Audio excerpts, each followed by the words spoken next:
to Crawlspace. I'm Tim, here today with Lance. Lance, how are you today? I'm doing fantastic today. The conversation that the listeners are about to embark upon is a bit of an adventure, but after it's all said and done, I think everyone's going to come out a better person because of it. That might be a little bit hyperbolic, but I stand by my words, and I also stand by my need to know how you're doing, Tim. I'm doing great. Thanks a lot for asking. I appreciate it. Lance, this episode is a lot of fun. We speak with our weird friend, Scott. He's been on the show recently. We covered some weird topics, some weird news stories with him only a few weeks ago, and he's back for more. This is just a lot of fun to discuss these odd, offbeat news stories, but also with him just makes it extra interesting to me. And as a matter of fact, we have begun to unpack this new issue that he seems to have with fine art. We touched on it in the first episode we did with him, and it's really blossomed into a much bigger problem.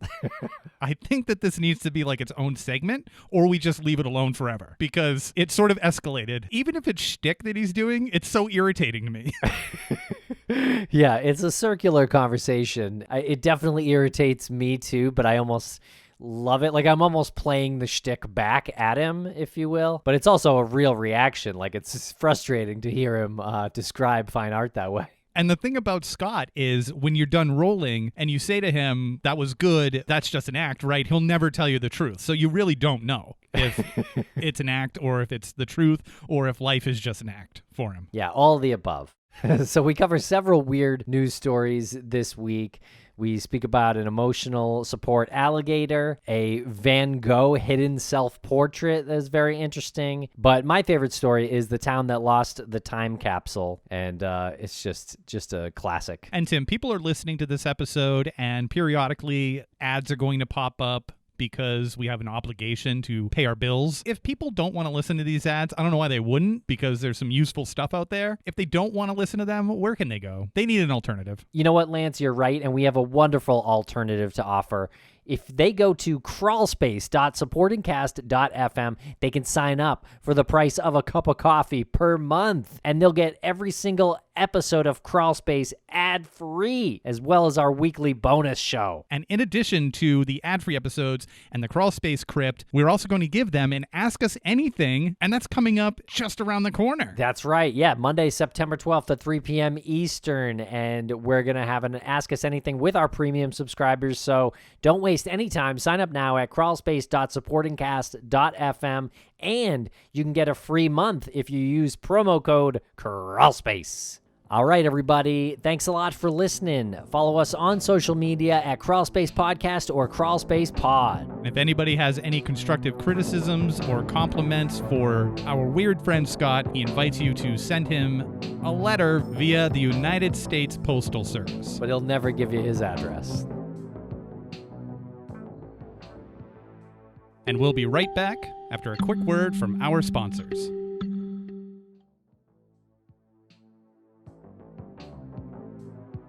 Welcome to Crawlspace. I'm Tim, here today with Lance. What's up, Lance?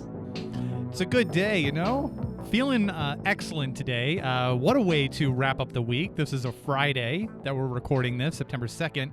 And not only are we joined with our weird friend Scott, but he seems to have brought, well, no sleeves to the conversation. I just noticed, showing off the substantial guns there. But you also brought some friends with you. They call them more pencils instead of guns, that type of lead. Yeah, and I have a crew with me here. Brian Austin Green, Shannon Doherty, Luke Perry, Jenny Garth, Ian Zuring, Gabrielle Cartierez, Tori Spelling, and Jason Priestley decided to join me. Love that you went with their real names and not their character names. And rest in peace, Luke Perry. We do miss you. We miss you very much, and thank you for your contribution to my high school years. Really, helped me. I wasn't the cool guy though, like Dylan was though, so I couldn't relate too much to his character. But I was more I actually wasn't like any of the characters, to be honest. I don't know why I was so into the show. I couldn't relate to any of them. I feel like you're a bit of a Steve. Yeah. Steve was kind of a goofball, but I was smarter than Steve. Steve was more of a jock. I was going to say Steve was super lame. That's why I was comparing you to him. He was the party guy. He was the guy, wanting to get the party going, and But he'd get into trouble a lot. He'd do something stupid a lot, get into trouble. He's got a bit of a psychotic look going on there. Yeah. I'd actually say maybe I was more kind of like the mom, like Carol Potter, her real name was. I forget what her... you do have a Carol Potter vibe to you. Yeah. Yeah. Have you seen, like, now that I look back, she was actually a pretty attractive woman. Okay. I didn't think of it back then. Sorry. All right. So if you're wondering what the heck is happening here, we are talking about some weird stories here today with our weird friend Scott.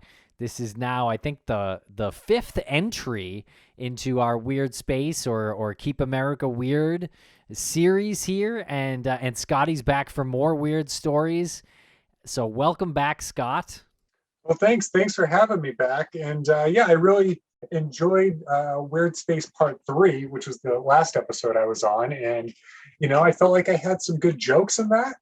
I was just reviewing the episode, and I really feel like after this episode, hopefully we could just make a highlight reel of my jokes with the, we'll see how today goes. Maybe I might be jumping on this a little too soon, but I feel like that's what the audience would want. Maybe like a little, weird Scott highlight reel of jokes. I don't know why I'm always so amused, and I forget every time we start one of these episodes how amusing it is to watch you look at your screens. And every time we start, I'm always looking at you and I'm like, how many screens does he have, or is it one giant screen? Because it's multiple screens. Okay. Yeah, 5. I have 5 different screens. And one of them's super bright. Well, yeah. Well, they're different shades, 5 shades of brightness on the different monitors. It's complex. We don't have to get into it now, but if you want to, no, it's fine. Okay. I'm actually wondering about that flag that's on your microphone. Is that a Swedish flag? Yes. Let's say? Yeah. Okay. Yeah, I'm a little bit Swedish. I have some Swedish in me, yes. I got that at a restaurant. There was a Swedish meatball appetizer, so we ordered it, and they served it with a little Swedish flag toothpick. And I was like, oh, that's perfect. Oh, very nice. Now, are you 100%? No. Were you born in Sweden? Yes. Okay. Okay, let's start talking about some weird stories. The first story comes from Philadelphia, and it's from the Huffington Post, and the headline is, "Watch a girl walk an emotional support alligator on a leash in a Philly park." And this is a pretty weird one. Yeah, I don't think we need to go down the road of whether or not this is weird and define weird. This is weird, and my first thought is no.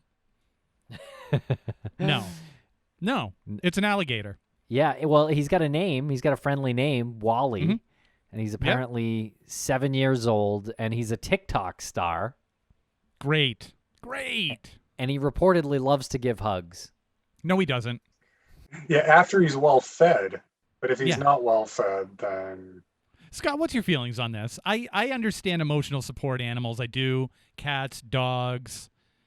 I draw the line at, like, alligators, though. Maybe a little bit before an alligator, but this is just asking for trouble. Right. And you guys know, I'm not sure if most of the audience knows, I am pretty hardcore animal rights person. And so obviously I'm all about the person who I think is a child, and they may have be going under cancer treatment and stuff. So I'm all about supporting them, having an emotional support animal, a buddy. But I feel like an alligator is a wild animal.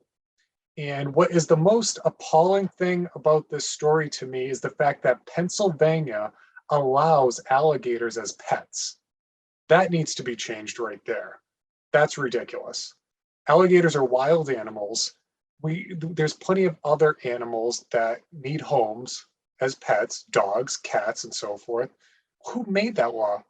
Who said, yep, alligators need, let's allow this, that they could be pets? That's what really bugs me about this story. Yeah, that's a great point.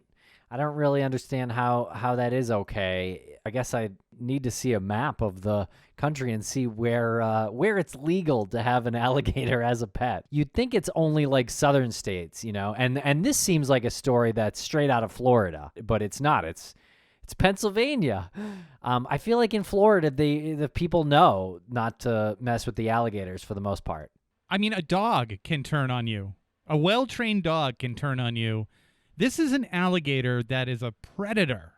This is a carnivore. Well, come on, not Wally.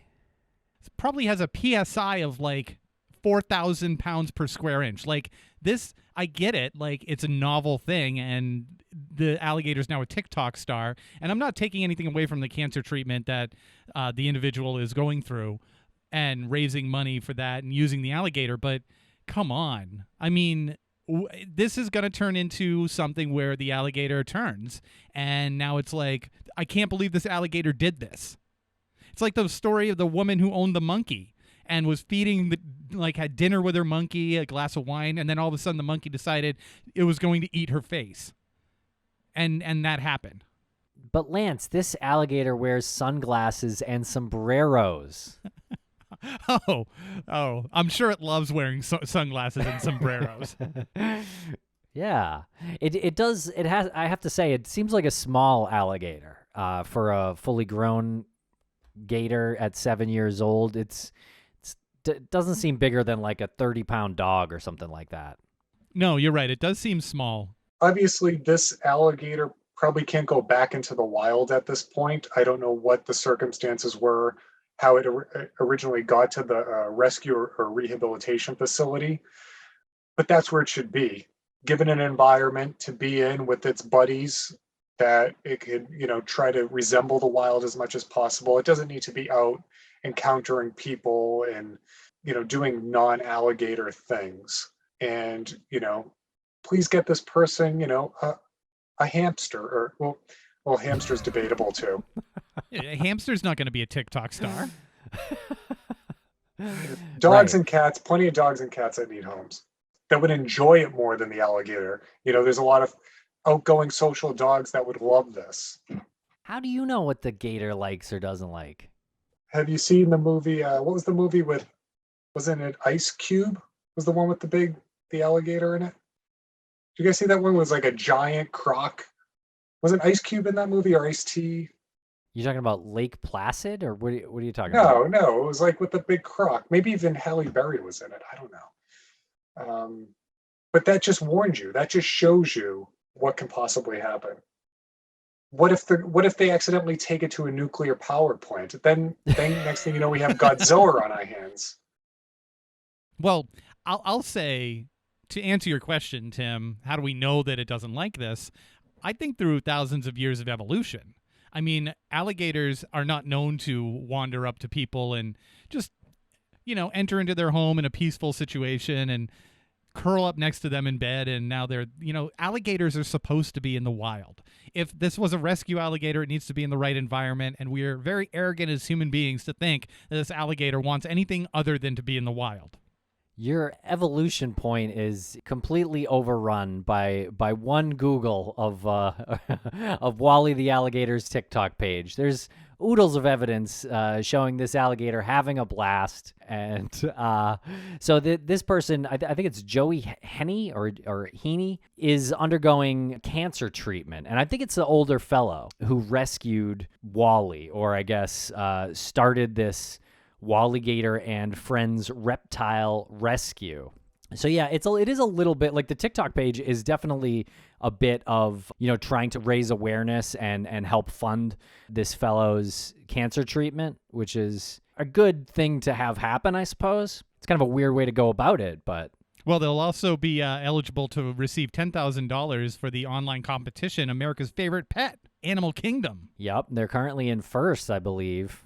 And I feel like Wally's got a good chance to win this one. But what emotional support is this providing? I guess it doesn't matter what kind of animal is providing the support. I guess the reptile, the alligator, is providing support for this Joey guy. Hey, you know what? I got it confused. The movie that Ice Cube was in was Anaconda. Also not to have as an emotional support reptile. Well, I don't believe that this is a weird story anymore. This is just a frustrating story. Aggravating. Yeah, it is weird, though, having an alligator as an emotional support. It is weird. It loves walking through Philadelphia parks in the summer. That's for sure. It's hunting. I can't remember Lake Placid now. I'm trying to remember that. I don't even know. It's with Betty White and Bill Pullman, I think, right? Do they have a Oliver is there Platt. a love? Is there a love scene between them? Bridget in that movie? Fonda is in that one. I don't think there's any love scenes in that one. That movie is like 80 minutes long. It's like perfectly fast. It's great actually. Was it better than Anaconda? Much better than Anaconda. It's Okay. a comedy, really. Oh, okay. Yeah. I just want this to be more of a public service announcement. I don't want it to be in hindsight, because someone's getting seriously injured by this alligator. Then they're gonna have to like put it down. Then they're gonna say, "Well, it loved getting hugs till the day it doesn't." Just keep feeding it. It's not gonna bite anybody. Just keep throwing meat at it. We'll be right back after a quick word from our sponsor. And a thank you to our sponsors. Back to the program. And so the next story brings us to Memphis, Tennessee. Truck hits retaining wall, spills Alfredo sauce across Tennessee highway. This one's from UPI.com from August 31st. So apparently a truck hit a retaining wall, and several lanes of Interstate 55 near Macklemore Ave had to be closed and cleaned up because of the Alfredo sauce all over the highway. Well, I guess they need to rename Macklemore Ave to Macklemore Ave. That was the joke that you had. That was yeah. Yeah. Okay. I thought it was gonna be a like clean up on aisle 5 type joke. No, it's Alfredo sauce, so now it's Macklemore Ave. I understood. Yeah. Macklemore. Because it's Italian. It's Italian. Right. Yeah. You think everyone gets that in the audience? Yeah. There go all of our Italian listeners, our Italian American and Native Italian listeners. Well, I was disappointed with this. The headline's great. You picture this tanker. This is what I was picturing anyway. This tanker getting into this like comedic accident. No one's injured. And you have the big silver cylinder trailer on it. And it like springs a leak and it's just pouring this Alfredo sauce out. But it turns out these were bottles, like glass jars. Yeah, so now it's all mixed up with glass and it's a big mess. And I was trying to come up with a joke about people like coming in with baguettes and like focaccia bread and like sopping it up, but I mean there's glass in it. You can't really make much light of that. I hate glass. If it was up to me, I'd boycotted glass in my house. Why? Well, because it's not, you step on it, it gets in your foot. That's always a problem. You slice your finger with it. So you're cutting your foot and your finger on jars of glass? Yeah, I feel like there's better alternatives to glass. You can use tin. You can use ceramics. And plastic. Plastic, there is an environmental Styrofoam. component to play. Not as environmentally friendly there. Diamond. Do you have a lot of like shards of glass just laying around? Well, it's easily, you can drop them. I've broken some in my sink plenty of times, and it's tough to get all those shards of glass out without, getting it in your finger. And then what if there's a natural disaster? Then we have glass everywhere. I actually thought of a good idea for a movie. Elevator pitch. Okay. You're like one of the last people in the world, dystopia, and all the food you need to survive, you have to walk across like 100 yards of glass to get to it. It was along those lines. It has potential. Yeah, like Okay. a world of glass shards. All right. Yeah. But to get to what you need to survive. Macklemore. How long do you think it took to clean this up? And I who think they're had still to clean cleaning this it up. Yeah, is this like the town workers, like highway workers have to clean this up? Clean up on Interstate 55. And how costly?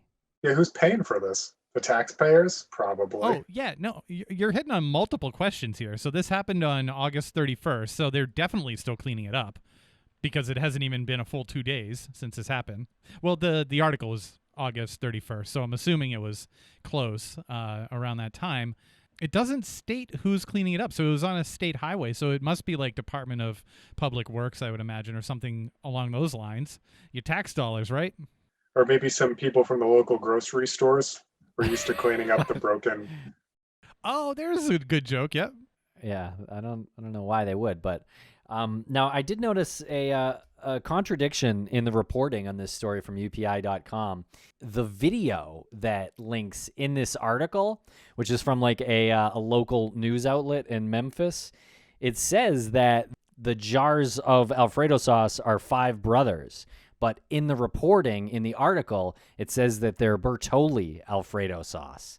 So I went on a Googling mission to try to find out which brand this was once and for all. I think I've got an answer. Dun, dun, dun. Hit us. I think it's Bertolli because the label is red, and if you watch the video, there's some red labels, and it doesn't seem like that's the same label for 5 brothers. So I don't know how the reporting got messed up here. What's the significance? I don't know. Do you think like the driver got called into his or her boss's office the next day, and they're like, you know why we're calling you in here? I guess it depends what caused the crash. Does it say what caused the crash? It says the truck hit a retaining wall. Oh, someone must have been, maybe. I don't want to assume anything, but was he nodding off possibly, or then he's in big trouble. I have to imagine this is the driver's fault, I think. Well, it said one person was categorized with minor injuries, so I wonder if that was the driver. Yeah, probably. Glad no one got hurt. Could have like overcorrected, a little drowsy. But now you got me distracted here with the Bertolli bottle and the 5 brothers bottle or jar. This isn't that weird of a story. It isn't. I'm ready to move on. Whenever you guys are. Yeah, this kind of thing happens somewhat frequently. There was actually another story where marinara sauce was spilt on a highway in a different location this week. So, yeah. What's next? Vodka sauce. Yeah, I mean, also just like wondering how much this cost the company. Like, it must have cost them like tens of thousands of dollars. Yeah, they could afford it. Yeah, there's probably some like contingency or some sort of like line item in their annual budget that's for accidents and things of this nature. But insurance. Yeah, I feel like you hear like these stories once in a while, and it's the sort of fun, no real victim stories like a bunch of molasses or ketchup or Alfredo sauce. Do you guys even eat Alfredo sauce, pasta with Alfredo sauce? How do they even preserve that? There's dairy in it. They have to preserve it at room temperature. Seems, I wouldn't mind having homemade Alfredo sauce where it's fresh, but what do they put in that to preserve the dairy? Like, you guys have never gone out to a restaurant and got that chicken Alfredo with broccoli? Way back in the day.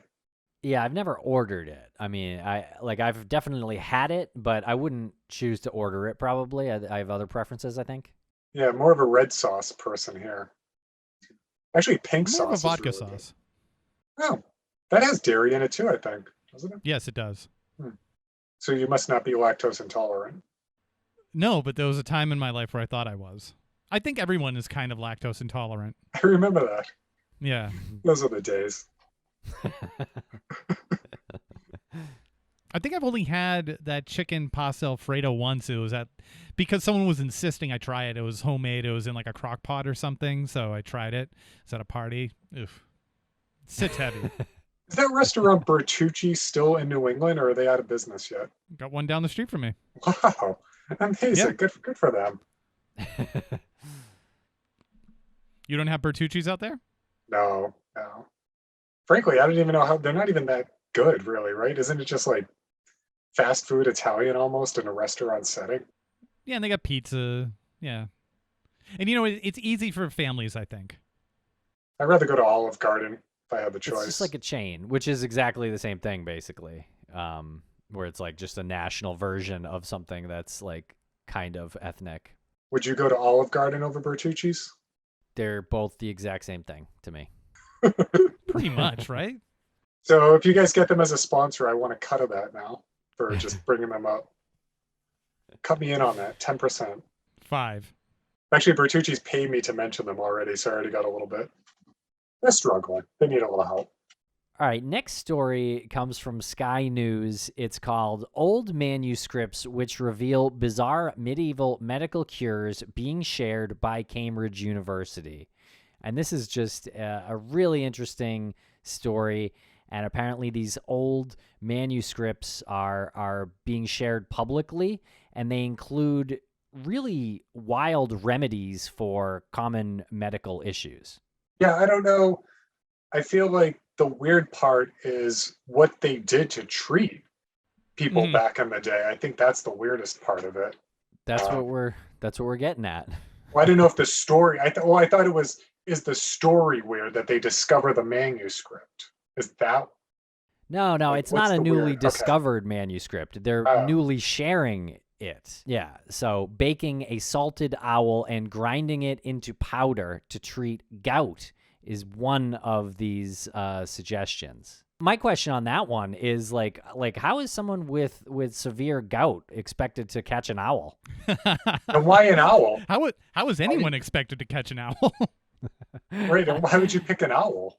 Why not? Well, you could use a puppy woodpecker. instead. Stuffing a puppy with snail and sage, roasting it over a fire, and using the fat to make a salve is another suggested gout cure, according to this article. Did you say a puppy? Like a Yes, dog a puppy. I'm assuming a dog puppy, not like a sea lion pup. But first of all, I think any story coming from Sky News is going to be fantastic. That's just my personal observation. Sky News is pretty legit. It's an outlet out of the UK. I just want to get back to the gout thing real quick. I don't know how long gout has been like identifiable. So how did that become gout? Back then, were they calling it gout, I wonder? Probably not. Without a goat. Oh boy. Yeah, it seems like gout is a common form of inflammatory arthritis. So I mean, there's a lot of different kind of arthritises.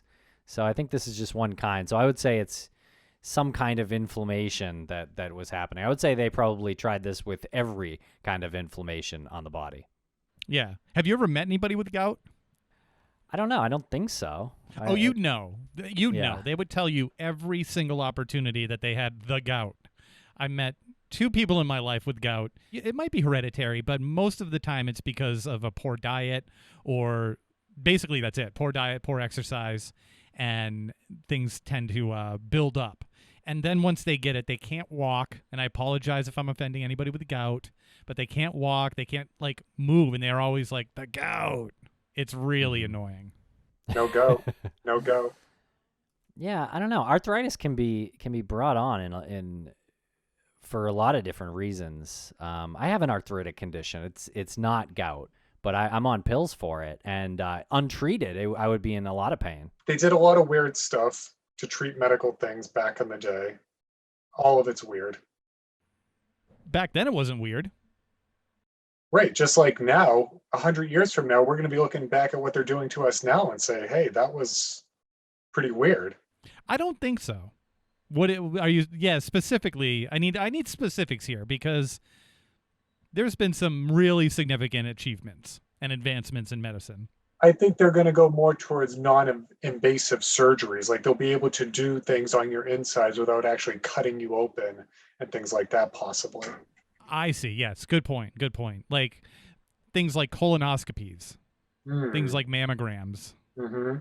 Yeah. Like those things are, I'm blown away at how antiquated they still seem. So there's still a lot of things like that. Yep. All right. And you know what's really fascinating and kind of fun is that the old leech thing, that is still one of the most like useful, effective methods out there. Like they discovered the whole leech treatment, and really, I think some places still use it. Yeah. I think we need to go back to those type of traditional treatments. You're such a contradiction. Well, not the ones where they like solder, if you have cataracts and they put hot irons on your eyes.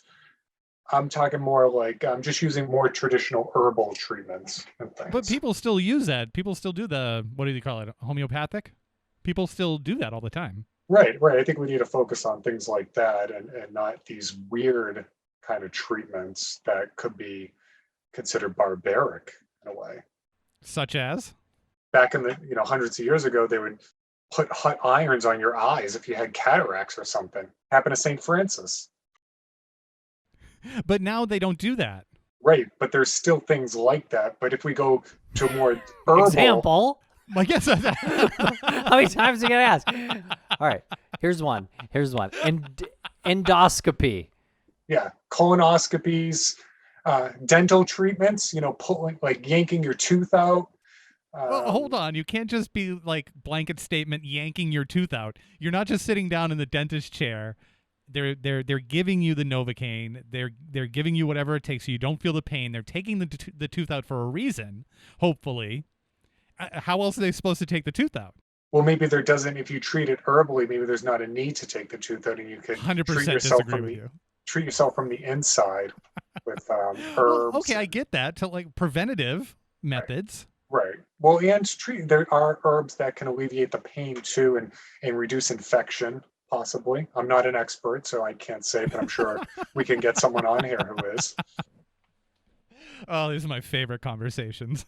I would say the endoscopy is a bit invasive in that they stick like a pipe and a camera down your throat, and then they like in some cases get a sample of your esophagus and then test that, and they review that, and like I don't know. I'm not saying I know a better way to get that sample, but I have to imagine that sticking a pipe down people's throat and a camera, I mean, that would come a long way with that anyway. Just like a little snake camera that you got to swallow, but like definitely not a nice experience. I mean, you'd have to think that maybe someday there'd be some safe X-ray that they could do that could see that from the outside. Yeah. I think some people do have some scanning machines. I heard there was a doctor in New York where they can just scan you and see what's wrong with you. So I don't know how much it cost. I don't remember the doctor's name, but so I think there are things like that out there. They're just not accessible to the general public. That sounds totally legit. Yeah, that sounds like the movie. I'm gonna scan you, and I'll tell you what's wrong. I'll tell you everything that's wrong. I think that's Elysium with Matt Damon. I'm sure people who have money, like professional athletes, Tom Brady, I'm sure he has access to things where that would be less invasive and, say what's wrong with him internally, where it's not as like an endoscopy. I don't know. I think you're really describing the plot of that movie, actually. And no, I don't think Tom Brady's got anything that we don't really have. I would disagree. Cryogenic chamber. He's big on flexibility. He's got time and trainers to help him, stretch and get in shape to play football at 45 years old.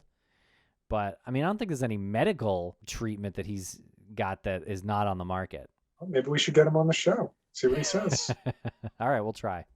I guess him and Giselle are on the rocks or something. Is that what I heard? Well, there's a lot of rumors about his absence from training camp, but nothing confirmed. I thought she went back to Brazil or something, or Costa Rica. A lot of tea leaves, but nothing confirmed about the story. Brady himself just said, "I'm 45. Like, I'm an adult, basically. Like, I got shit going on." Like, so it led to a lot of speculation, but no one knows exactly what his absence was related to. I know whenever I have relationship troubles, I go back and watch reruns of The Facts of Life. That's what helps me through. That's Miss Garrett. Yep. Charlotte Ray. And we'll be right back after a quick word from our sponsors. Thanks to our sponsors, and now we're back to the program. Okay, and here's a story out of the UK. It's from ndtv.com. Man places psychic wanted ad with no contact information, says genuine mediums will know how to get in touch with him. I put that up. You did it. That was me. Yep. I love this story. I love this story. I love what that guy did. Prove it. Prove it. What do you mean, prove it? Let's see who's a psychic. Let's see who's the real deal. You know, I love it. I think it's great. Great idea. You know, it's not. I don't think it's super weird. You know, it's just kind of different what he did. It's kind of a joke. I think no, he's serious. Well, you think he's serious? He or she or they are serious. Oh yeah, I would do it if I had the money to do that. I would do it. Sure. I want to see who's really like the real deal. Well, what's the little green triangle doing on the billboard? Because it's really blank. It says psychic wanted, you know where to apply, and then it's got like a green triangle that seems to be some symbol, or like if you were to do some Googling, you might be able to find that green triangle out there. To me, it kind of seems like a little bit of a publicity stunt.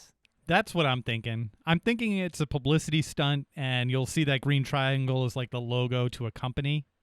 And that'll like play out later on. I would be disappointed if that was the case. Yeah. Again, this is one that the headline like grabbed me, and then the more you discuss and consider, yeah, it's probably a marketing tool. Everyone's talking about it. It is funny. Psychic wanted, you know where to apply. I mean, that's funny. It is. You know what it is? I just figured out what it is. It's like a ZipRecruiter type ad. Right. It's for a company like ZipRecruiter. Yeah, you're probably right. I hope not. I really don't, because I really think that this was a great idea. If there was nothing to do with publicity like that, you know, because there's so much controversy with psychics, and you know, some people believe them, some don't. It depends on the situation. You know, who can do something like that? Let's see if that's possible. You know, if someone could actually do that, that would be amazing. You know, follow through with that billboard and find the person who put the billboard up, which is, you know, supposedly what they were trying to do. That would be awesome. I think this might be an Indeed ad. Yeah, I think Indeed has like green triangle jobs. Well, why would they do, like, what would psychics have to do with Indeed though? Like help us predict your next employee or something? Or... No, because the sign specifically says psychics wanted, you know where to apply. So it could be anything like apply. Okay. Yeah. Keyword. Okay. Disappointing. If that's the case, I would be. Well, let's just do it for real. What if we put one up and do it for real and see who contacts us? Well, I guess they would know now that it was us. So, never mind. Scratch it. All right, here's a story out of Scotland. Vincent van Gogh self-portrait. We found a new one. The world has got a new Van Gogh self-portrait, and it had to be uncovered using an X-ray because this self-portrait was hidden for more than a century behind another one of his paintings. I can't go off on my art tangent again like I did last episode that I was on. Everybody, Weirdspace Part 3, if you want to hear my fine art tangent that I went on. You're anti-fine art. You are pro homemade furniture. Yes. Oh, yeah. It's practical. It isn't. In the meantime, I'll have you know, I looked into this. The value of homemade furniture is decreasing at exponential rates. They are almost valued at nothing because people don't want stuff anymore. Well, they still want paintings. People are turning to minimalism. There's a younger generation that does not want big, bulky furniture. People don't like the idea of being tied down to stuff. And the trend is going in the opposite direction. Your argument for homemade furniture, sir, is dated. We don't have to use just furniture as an example. The fact still remains that fine art is useless. It has no practical value. You know, we could go, there's other things that are increasing in value besides furniture. Okay, furniture is just one example of something practical. There's more to the world than just practicality. There's so much that happens That's that true. is not practical. But let's not value it at $1 million like a painting would. Let's take athletics just very briefly here, okay? Totally different than fine art, but okay. Well, in practicality, how practical is I don't know, watching a football game, playing basketball. Is this something that gets you ahead in any way other than like maybe a little exercise or a little escapism? Well, it depends if you're a fan or if you're a player. So as a player, that's totally different, exercise and having fun and all that. As a fan watching a professional game, you're invested in that team or that player, and you can root for them. Something live is happening and changing constantly within that. So it's totally different than a static piece of, paper on your wall that someone just threw a couple colors in there and diddled around with a pencil. Now, let me ask you something here. Okay, so if you went to a sporting event and it ended up being a classic game for whatever reason, and you save that ticket stub would be worth more money as years go by, much like fine art, because it's a piece of culture. You cannot, that's as close as you can get to holding history in your hands. Well, yeah, it all goes back to determining what society determines as culture and valuable. See, I don't find those things valuable to me. So you don't find culture valuable, but you've been talking about 90210 for every time we turn on the Zoom. Well, not a piece of paper, it's a piece of paper, So maybe I would find some sort of 1,000-year-old ceramics that has a practical value to it. You could put some liquids in there and drink out of it from some, maybe African ethnic group from way back in the day. That would be valuable. Things that don't exist anymore like that. I think that would be pretty neat. So you used the sports analogy, and Scott, it felt to me like you were applying that same value to like a sporting match, because you could sit there and you could watch the match unfold, and there's a winner. Right. So there's a satisfying conclusion. Right, and it involves people. There's things going on within that. There's so many. It's very dynamic, and it's not just a piece of paper on the wall. Right, but then you say, okay, now I'm looking at a piece of paper on the wall with some colors thrown on it. How is that different if you're with people who are like-minded looking at that, and everybody is interpreting it differently and getting a similar feeling from it as maybe people watching a basketball game? Well, that's fine. Hey, that's great, if that's what you're into, but does it really have to be worth $100,000? Does attending a Red Sox game for a family of four have to be worth $5,000? No, I think that's ridiculous too. That's, the cost of things are totally ridiculous. And yeah, people get paid way more than maybe they should too in many things. Look at Vanna White, Wheel of Fortune. That's ridiculous. I think Vanna White deserves Vanna White alone. Yeah, seriously. She deserves every dime she makes. All she does is that's true. No, she deserves that. Yeah, she makes more than some countries' GDPs. She makes more than, but that's okay. Just yesterday, as we record this, Russell Wilson, he signed a guaranteed contract, $150 million. So what's the difference between the athlete who's playing and entertaining people and the artist who, in some cases, would get paid millions of dollars for their work? Well, Russell Wilson's risking his life out there, serious injury, whereas is the painter going to get carpal tunnel a little bit maybe, No, but you put yourself out there and you're at risk more than if you don't. The painter or the athlete? Anyone who puts themselves out there into the universe as an artist, if you write something. What are they going to get emotionally hurt?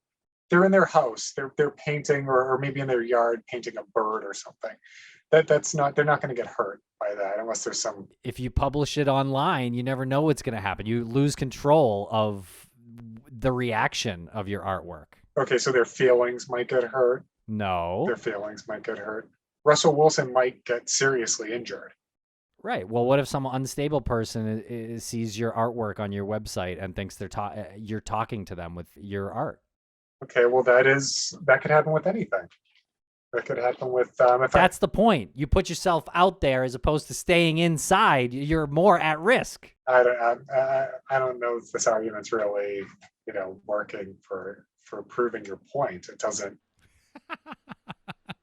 Yes, Russell Wilson can get hurt because he's playing a violent game, and that's the responsibility that he took on when he signed the contract, and he Right. understands that, and he's got obligations to sponsors, as does the team and their ticket holders. So there's a value that money is applied to. But do you really think that an artist who is, like you said, in their backyard painting a bird expects to make millions of dollars like Russell Wilson off of that painting? Do you understand how like artists get paid and most of them are broke? Right. And they should be. It's not valuable. It's not. A lot of them might have trust funds or something anyway. So, they might be broke themselves, but they get, it's very elitist, most of it. Oh my God. It's very elitist. So the artists aren't elitist. A lot of artists have trust funds and they could sit home and paint all day. Name one. Oh, there's plenty out there. Trust me, do some research. You'll see. Maybe not the ones back in the, maybe Vincent van Gogh wasn't. I'll give him that. And he was kind of an interesting fella. So most artists who are driven to create art, are lacking some business sense, I would say. well, yeah, because they don't need it. They get family backing. No, because you use so much of one part of yourself that you lack in other areas. Well, I'm very artistic and business. So I could do both. I would argue that you are not artistic at this moment. And these last two recordings, I would say there's a couple of hours of evidence to show that you do not even understand art at this point. Have you read the mystery show I wrote, The Great American Bake Off? Because that's a work of art, I will tell you, which we should put on at some point, by the way. Topic for a different time. But Do you guys pronounce it Van Gogh or Van Gogh? Van Gogh. Have you heard? No. I've heard people say Van Gogh. Yeah, me too. Sounds elitist. When we went to DC and we went to the museum, I think that's where I first heard it, Van Gogh. Yeah, I don't know.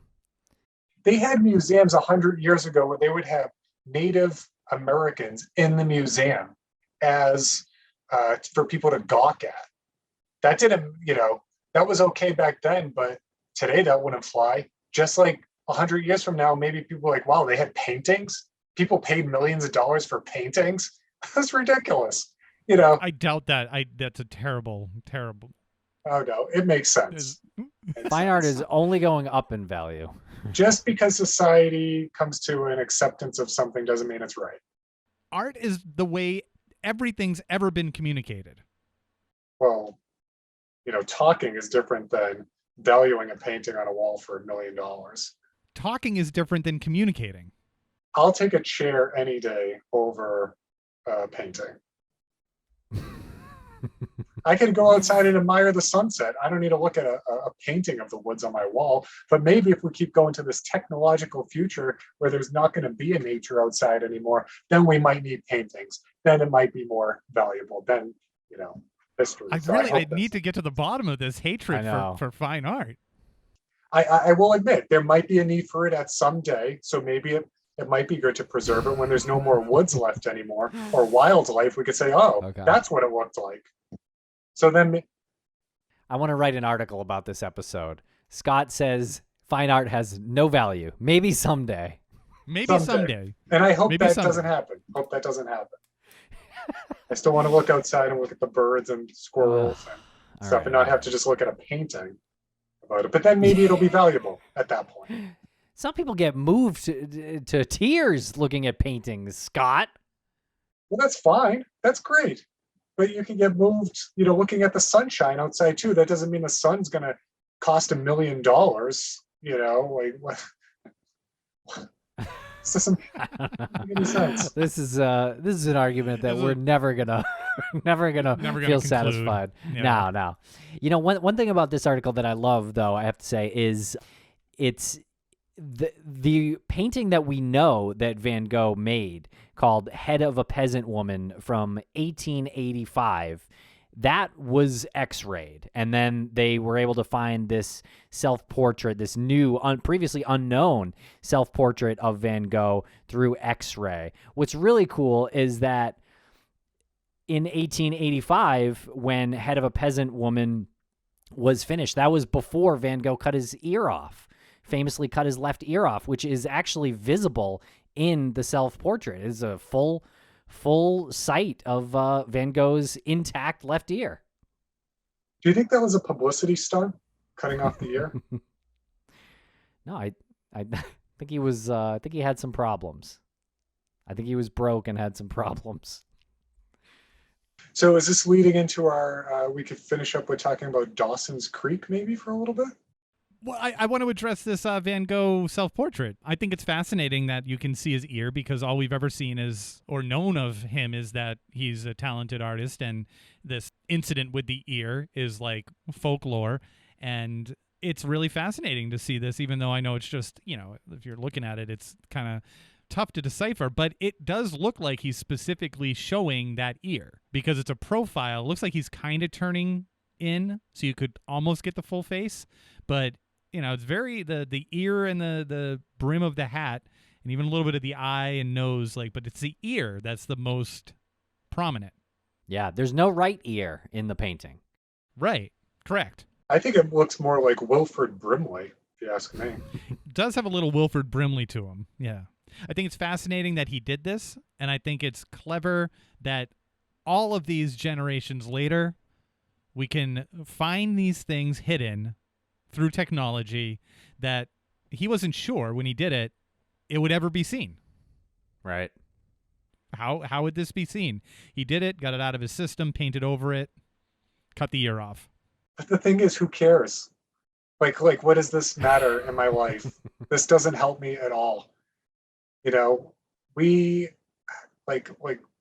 you either should be saving lives, okay, rescuing things, medical field, whatever. This does not do anything. One question I had when I first read the article was, well, how did they know it was a self-portrait? And then I remembered that Van Gogh's got several self-portraits, and then if you look at the X-rayed one, it's pretty clearly him. It's not a mystery. It's just him. Yeah, I guess he did that a lot. He painted over a canvas, which, I had artist friends who would do the same thing. So I think that's a pretty common thing. Recycle a canvas. Mm-hmm. Yeah, do you think that it was a way for him to get into the routine of painting? He's got the mirror, so he's painting his self-portrait. Okay, now I'm getting warmed up. Now I can start the actual painting I wanted, because it's familiar to him and he can just do it. Or do you think there was something more psychologically embedded there? I just think it was practice, and he probably practice, yeah. It either wasn't to his liking, or he always intended it to just be practice when he painted over it. Yeah. He was probably an egomaniac, like most artists. Okay. These people, have huge egos, and look, okay, let me give you an example. What you guys do with Crawlspace is very important. You try to help find missing people out there, You're trying to help families and people search and get the word out there. That's vitally important. Drawing a painting, unless you're doing a sketch artist of, I could see sketch artist of, looking for criminals. That's important. Focus your painting skills on that, and not on, okay, I'm going to draw a picture of myself, or I'm going to draw a starry night. And it looks like, a 3-year-old could do it. What? Do something that's important, that's going to, make people laugh, rescue people, save lives, things of that nature. Building a chair, that's important. But what about the cast of The Facts of Life? Shouldn't they be putting their energy into something more useful for society? Well, Facts of Life got me through some tough times back when I was 8. Oh, Starry Night got me through some tough times. Oh, come on. No, it didn't. Come on. Got generations of people through things. I don't think, you don't look at Starry. You don't have a breakup with your significant other of 10 years and go look at Starry Night and say, oh, I'm okay now. That's your random example. You must not have been to a museum, an art museum. You couldn't have been to an art museum. You put on 90210, that gets you through life. Okay? That helps you. Not looking at I think you can't even name paintings. I'm so not into them. I'm not even going to ask you, because I know you haven't been to a fine art museum. Oh, I've been to a museum. No, you haven't, because you wouldn't have this take if you have. I went to the Boston one. No, you I didn't. did. You never It's a bunch did. of stuff on a wall. I'm sure you never visited it. I've been to the MFA in Boston. You've got no sleeves. That's true. That is true. What is that, like a Aerosmith shirt? I don't. Yeah, I know. I wish it didn't kind of. It looks like that, but I think it's something else. I don't really know what it is. I just say it's from the movie Over the Top. It has something to do with that. Another quality contributor to the. Do we have time? Did that help? See, Over the Top. No, that's art. That helped me for someone who didn't really have like, their father in their life for the first 8 years of their life. Sylvester Stallone was my dad during that But movie. how can you judge someone else's experience through art, like, and weigh that against your own? How can you say this piece of art is not valuable in the world because I never got value out of it? Well, let's bring some people on that can say like that it really had a huge effect on their life by just looking at a painting or something. Let's, and it can't say, oh, it inspired me to draw. It inspired me to draw. It can't be anything like that. There are people in tears right now at art museums looking at art. They're a little overly No one is sensitive. watching Over the Top right now. Nobody. I would love to get a count on people watching Over the Top right now and people in the museums across the country and world. Well, I think Over the Top would have more of an effect on people's lives than looking at a painting on a wall and saying, that really helped me through some tough times. Oh, so yeah, just watch Sylvester Stallone on a box in my living room. An arm wrestling movie. Quintessential father-son movie. Yeah, but what I'm saying is you're minimizing every time you say, Oh, in a room on a wall. like you It's just true. minimize the impact. Well, It's a museum. Fine. If it brings you to tears, fine. You But belong in a museum. they should devote those spaces to something more useful. Final story. Create a homeless shelter out of it. Our final story brings us to the small northwest Iowa town of Sheldon. This is the best story. Yeah, this one, save the best for last. This one's from wavy.com, WAVY.com. Iowa town asks, where did we put our time capsule? The only reason I'm into this story is because it takes place in Iowa, one of my favorite states. Iowa's a nice state. I'd rather watch paint dry. Hey, isn't one of your favorite movies, wasn't that made in Iowa? Field of Dreams, perhaps? Another life-changing movie. Wasn't a painting. If they made the Field of Dreams painting, I don't think it would have had as much effect as the movie did on people. Well, it was a book first. Apparently, Again, movies a book is and different. TV shows are the only art that matter to Scott. And from a certain period in the 80s, maybe bleeding into the early 90s. Well, I love this story because that there was a conversation when they were burying this. Was it 50 years ago? And then they were going to dig it up. So they were burying this in 1972. There was a conversation like, we got to make sure we remember where it is. Where did they drop the ball? How is there not a marker? Yeah, great point. And apparently, it's somewhere in a park, and they're planning on having a celebration, 150th anniversary town celebration this weekend. But there's a lot of concrete in this park apparently, and before they puncture through the concrete, they don't want to waste their time, money, or make a mess of this park if they're wrong about the location. So yeah, where did the map go that maybe showed where this time capsule was? I mean, was it concreted over unknowing that there was a time capsule somewhere in this park? I mean, we're not talking a big town either. And really, what's going to be in the time capsule that's so valuable? A painting, probably.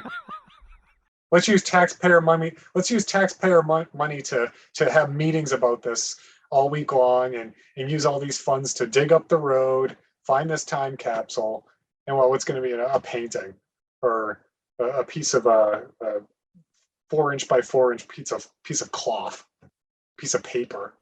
I think typically a chair would be in there. See, a chair wouldn't fit in there, or else then maybe it might be worth it.